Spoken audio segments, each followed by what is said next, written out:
let me just say, I'm going to start this episode off on a rant.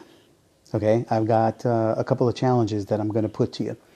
I'm a little bit frustrated right now. I'm kind of surprised, as you know, with whether you're watching on the video or you're on the podcast right now. Here's the way I see this relationship. First and foremost, I greatly appreciate your trusting me to be part of your success team. That's huge in my world. Right? That means that you see some value here. You see something in me. You're taking something away, which I greatly appreciate.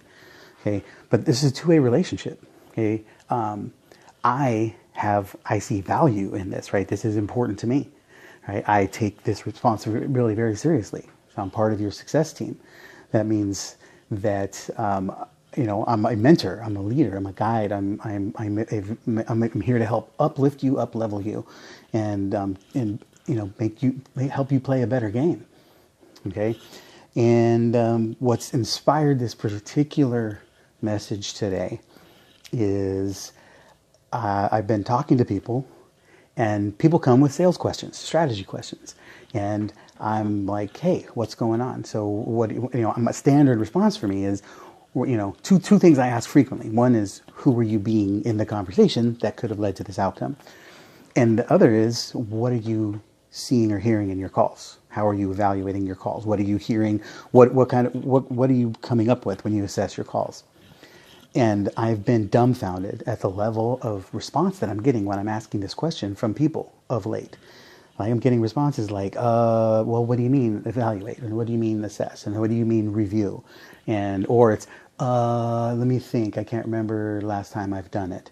Let me just tell you guys, there's three things I'm going to do on this call, on this particular episode. I'm going to try and make this as short and sweet as I can.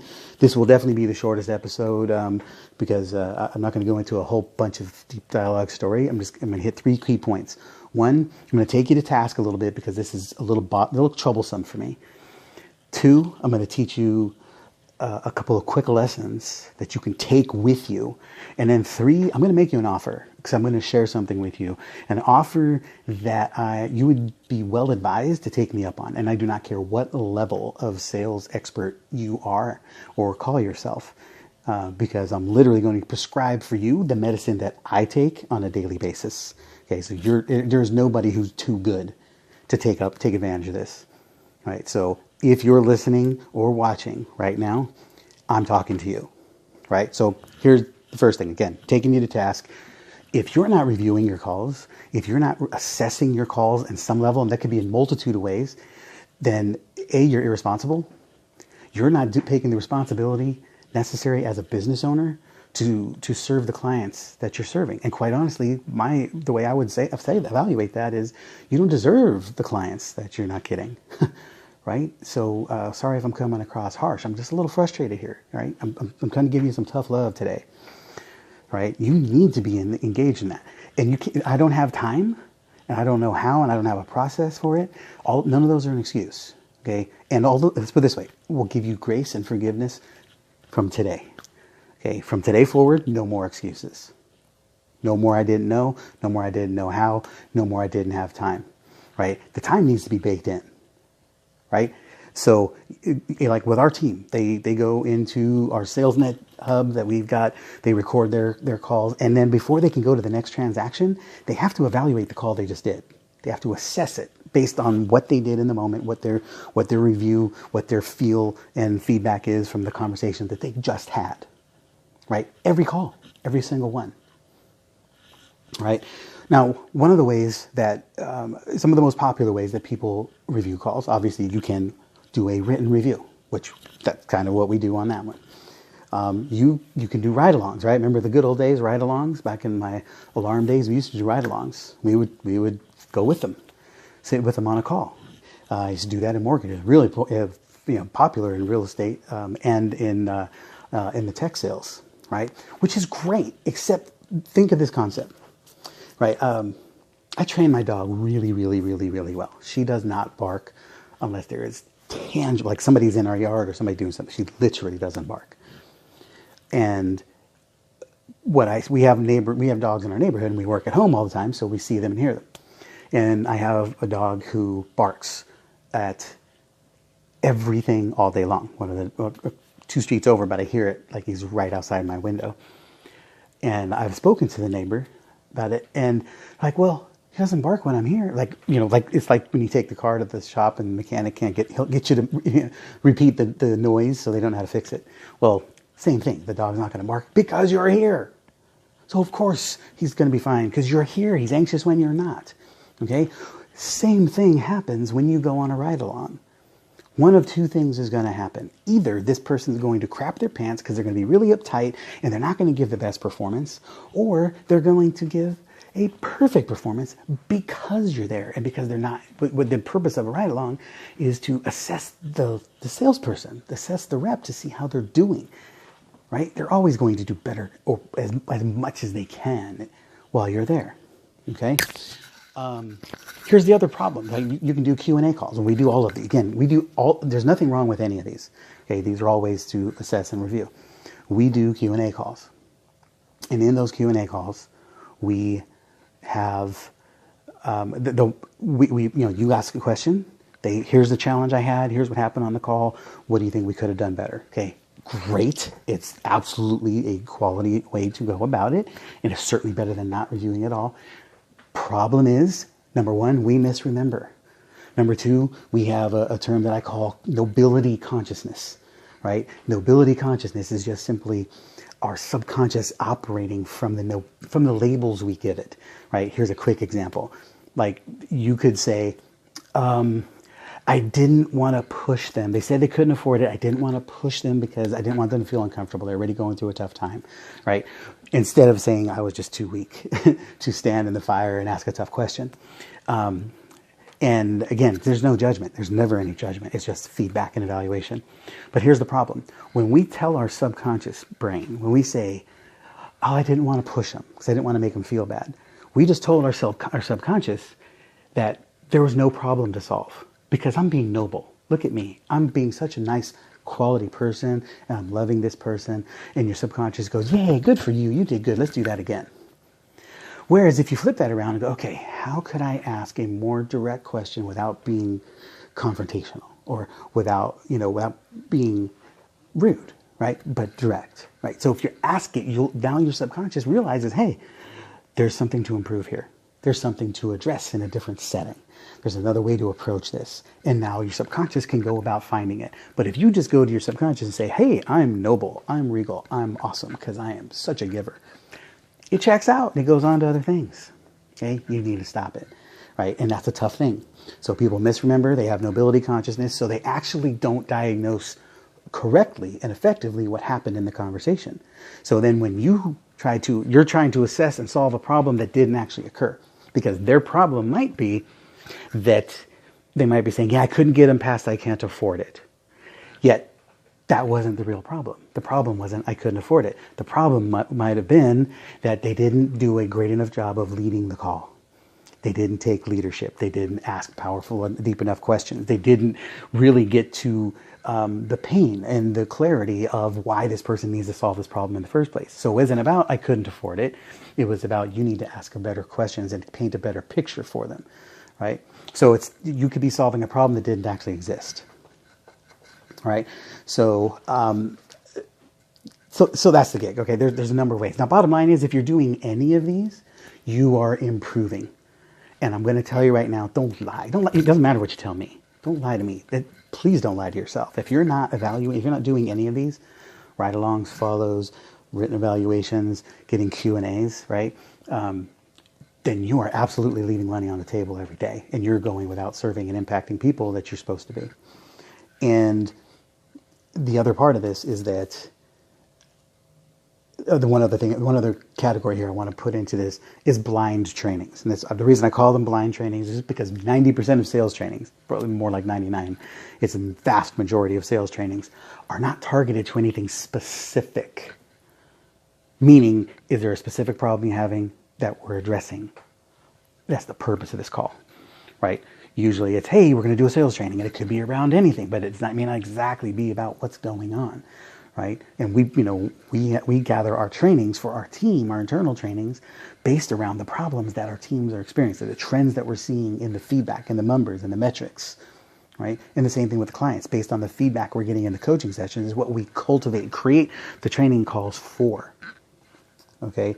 But most people just do blind trainings, if they're doing trainings at all, okay? Don't get me on that tangent, that's a whole nother one. So what is the number one way to evaluate calls, right? You are maybe aware that we have sold hundreds of millions of dollars in sales, and that we conduct over 25,000 sales conversations a year. So we record everything. We record all of our Zoom calls, all of our client calls, all of our internal trainings, all of our team meetings, all of our sales calls, all of our coaching calls, all of our we record everything, and we audit ad nauseum. I have personally audited over 1,000 calls. Right? Most of our team leaders have audited hundreds. Right? We are masters at this. We have levels of nuance that you couldn't possibly imagine to be able to break down a call that somebody has done. Right? We have a very, very, very fine-tuned ear. Our team leaders listen to our team's calls all the time, because that's how we determine, that's how we coach them. We base it off of what we're hearing. And it's not just what are the questions you're asking. There's such levels of nuance. Here, I'll give you 3 quick tips, things that people don't typically think about, right? Pay attention to the energy. Pay attention to the time that it takes for people to ask questions, right? Are you explaining your point? Are you making a point and then justifying it? Are you clarifying a question after you ask it, or are you just asking it and making a point and letting it land and giving people credit for being intelligent and being able to hear and receive you? Okay, little things like that. Other is, if you can see on the video, I have a particular headset here because I'm in a hotel. I don't have my normal mic headset. And one of the dangers of this for most people, right? This is a phone headset, 2 earbuds and a mic that hangs off your chin, right? I highly recommend that when you're in a fixed place, whenever possible, use a fixed headset, meaning one that's attached to your head, so that when your head turns, it turns with you. Because what problem is when a lot of you are talking with one of these mic sets, right? It's dangling down by your neck, and then when you turn over here, it gets more distant. And then when you turn over here, it gets more loud because your mouth position keeps changing. Here's a problem.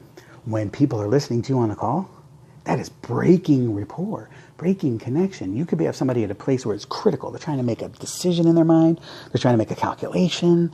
They might be in a place where they're trying to explain something, and they're freaking out mentally because they can't track you. Now they've lost focus on what they're doing, and that could very well be a break point. The worst part about that is you don't even recognize it because you don't even know what's happening. So you have lost connection. You're pacing them in a call, and then all of a sudden you're moving one pace and they're not moving, and you don't even know it. And you can't understand why they're not connecting to you, right? Big one. Another one is the vibration. Please, for the love of God, turn off your phone. Turn off the vibration on your phone. If you're talking to somebody and they're hearing pinging or bzz, bzz, bzz, bzz on the phone, because your phone's vibrating on the desk, again, it does it all day long, so you're not even thinking about it. But they are, because you can hear that on the other end of the phone. And then it's a distraction. For some, it's an annoyance. For me, it's an annoyance. It's a pet peeve. But for what other people is that they're in a stressful situation, and that moment, they could be thinking a number of things. But often, and I've had feedback on this, that they're thinking, are you getting a call right now? Are you getting a text? And are you answering that text, right? They could be thinking anything. Here's the most important thing. They're not thinking about what you're asking them.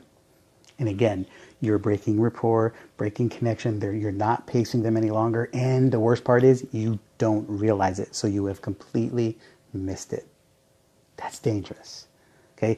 Now, these are just a few of the points. Again, with a very trained ear, those are hundreds of nuances that we look for, that we break down, because we're great at this. Right? Here's the deal. You start listening to your calls. You start paying attention to the calls. Your game will improve automatically.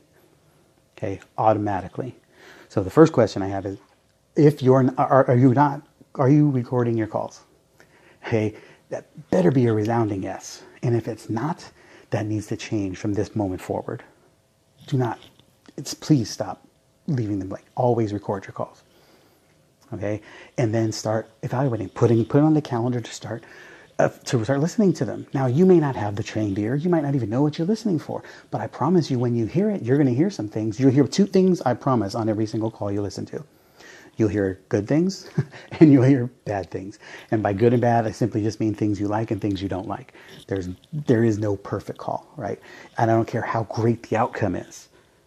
You could have had a perfect solution. Doesn't mean your call was perfect. And you could have had a no sale. And it doesn't mean there was anything wrong with your call, right? So the outcome is not what determines the quality and the caliber of the call. I know that I have never listened to a call of mine or anybody else's that didn't have things that I could have done better, and it didn't have things in it that I didn't do great. So every call has great things and things you can do better, period. And if you focus on those as a staple, you will improve all the time. I do.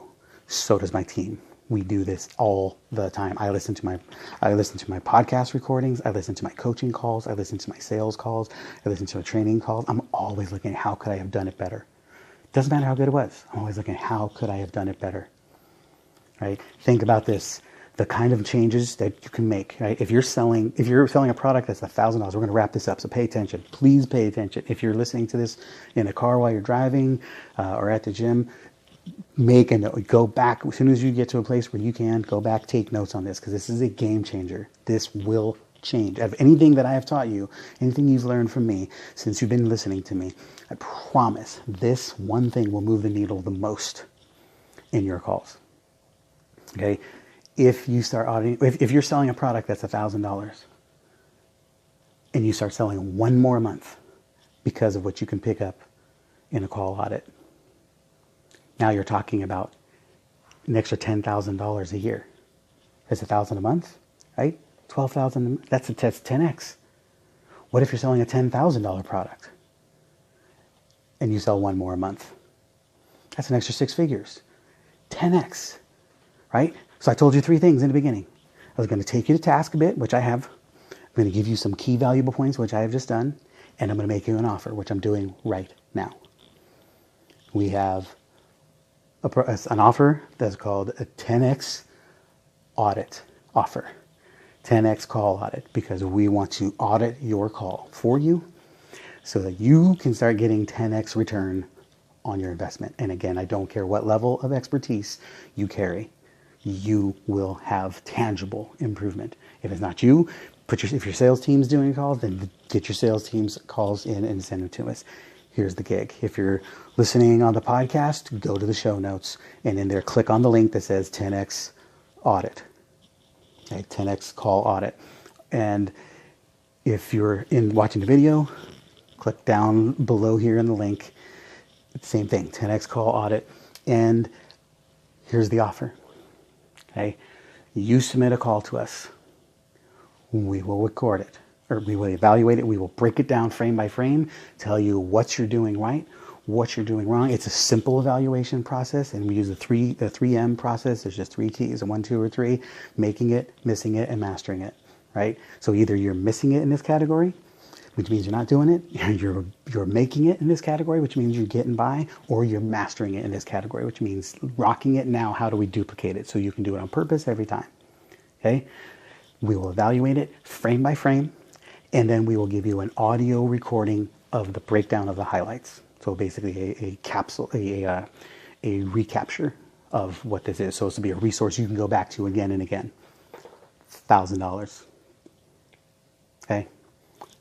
$1,000. Click on the link. Again, there's two options in here. One, click on the link and buy this now. Get this thing taken care of and stop screwing around. Okay? Or click on the link below it. It says talk to a strategist, and get on the calendar right now to talk to one of my strategists about your call audits and how we make this thing work for you. Sign up, take advantage of it. $1,000. If you look at the link, I don't know what it is, but there is a payment option in there if you need to have it. But bottom line is, this is absolute money in the bank. This is 100% ROI guaranteed. Okay, there's not a money back guarantee.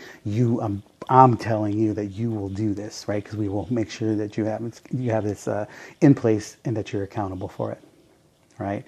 Make this happen. This will be the best investment you've made all year, if not all decade. I'll look forward to being able to review your call or hear about the success after. All right, go change some lives, make a ton of money, make a lot of impact. We'll see you on the other side.